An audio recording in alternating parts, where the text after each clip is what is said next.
عمر نہیں ہے کہ صاحب یہ عمر ہونی چاہیے. ہمارے یہاں جو ہے اس میں پابندی لگائی جاتی ہے، اور بلکہ اب تو یہ چل رہا ہے کہ 18 سال جو لڑکی کی عمر کو رکھا گیا ہے اس کو 22 سال کر دیا جائے. جب لڑکی بالغ ہو جائے اور اس کی جنسی خواہشات اس کے پاس پیدا ہو جائیں تو رشتہ جلدی کر دینا چاہیے. حدیث میں فرمایا گیا کہ اگر یہ رشتہ جلدی نہیں ہوگا تو فساد عریض، بڑے فساد پھیلیں گے.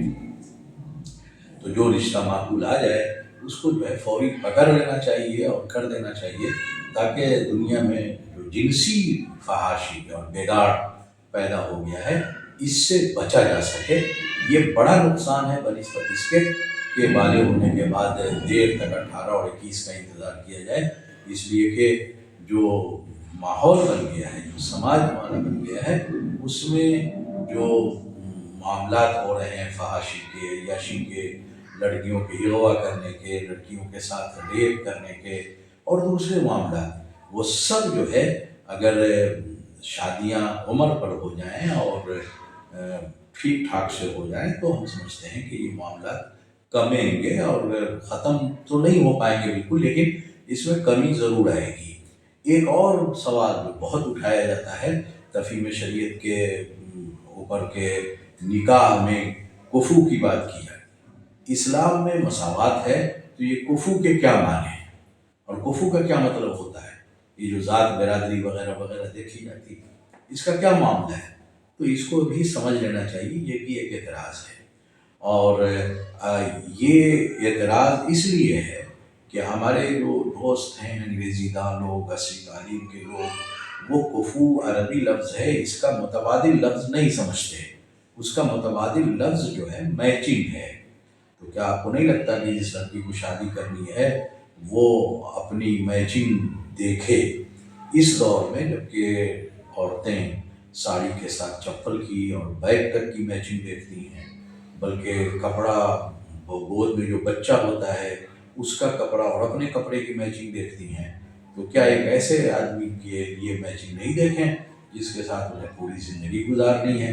تو اس لیے یہ معاملہ میچنگ کا ہے. البتہ شریعت یہ کہتی ہے کہ میچنگ دین میں تو ضروری ہے، دین میں میچنگ نہیں ہے تو رشتہ نہیں ہوگا. اس کے بعد کن چیزوں میں میچنگ ہے؟ جن چیزوں میں میچنگ آپ کو دیکھنا چاہیں آپ دیکھ لیجئے، اس کے لیے کوئی بندھا ٹکا اصول نہیں ہے. ایسا ہو سکتا ہے کہ آپ کو دوسری جگہ غیر برادری میں میچنگ نظر آئے، آپ کر لیجئے، شریعت منع نہیں کرتی اس کو. لیکن کیونکہ دوسری جگہوں شادی کرنے سے ایک تو میچنگ انہوں نے دیکھ لیا، لیکن سماجی اسٹیٹس اگر ادھر ادھر ہے تو گارجین کو بھی شریعت نے حق دیا کہ وہ جو ہے اس پر دارومدار جا سکتا ہے، اور پھر جیسے ہی اس کو خبر ملے اس کے فسخ نکاح کی کوشش بھی کر سکتا ہے. یہ ایک الگ مسئلہ ہے، لیکن میچنگ دیکھی جائے گی، دین میں ضرور دیکھی جائے گی، اور دوسری چیزوں میں جس طرح کی میچنگ کی ضرورت سمجھ میں آوے ویسی میچنگ کرنی چاہیے، اور اس کی وجہ سے نکاح میں پختگی آتی ہے اور زندگی گزارنا ساتھ ساتھ جو ہے بہت ممکن ہو جاتا ہے، اچھا ہو جاتا ہے. ہمارے یہاں ان دنوں لڑکیوں کی شادیوں میں بھی بڑی تاخیر ہو رہی ہے، اور یہ تاخیر کبھی تو تعلیم کے نام پر ہوتی ہے، اور کبھی جو ہے ملازمت کے حصول کے لیے ہوتی ہے، کبھی ملازمت میں استقرار دیر یعنی پرماننٹ ہو جائیں اس کے لیے ہوتی ہے. اس کی وجہ سے بھی بگاڑ پیدا ہوتا ہے. تو نکاح بڑی عمر کے تک نہیں چھوڑنا چاہیے، اس کو کر دینا چاہیے. 30 سال کے بعد، 32 سال کے بعد جو شادی کا مقصد ہے، بہت سارے مقاصد میں ایک مقصد توالد و تناسل بھی ہے، تو اس کے صلاحیت میں کمی آتی ہے.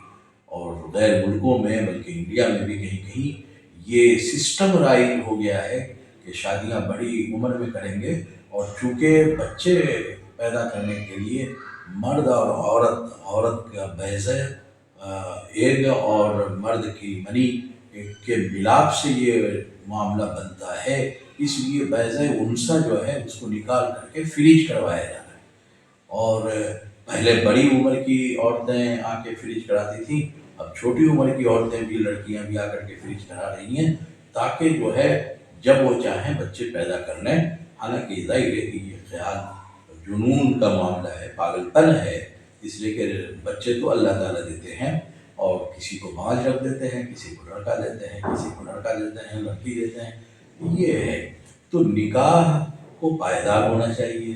شریعت نے پائیداری کے لیے دین کی بنیاد کو رکھا، نکاح کو پائیدار ہونا چاہیے، اس کے لیے شریعت نے یہ معاملہ کیا کہ میچنگ دیکھی جائے تاکہ کسی وجہ سے رشتہ ٹوٹے نہیں، اور کبھی ضرورت ہو سکتی ہے کہ رشتہ مل گیا اچھا اور وہ رشتہ ختم ہو جائے گا، اگر وہ فوراً نہ کر لیا گیا تو کموڈی کی شادی بھی ہو سکتی ہے۔ اور کموڈی کی شادی آج بھی ہو رہی ہے راجستھان میں، کئی قبائل ایسے ہیں جن کے یہاں جو ہے گود میں بچی کو لے کر کے شادیاں ہو جاتی ہیں۔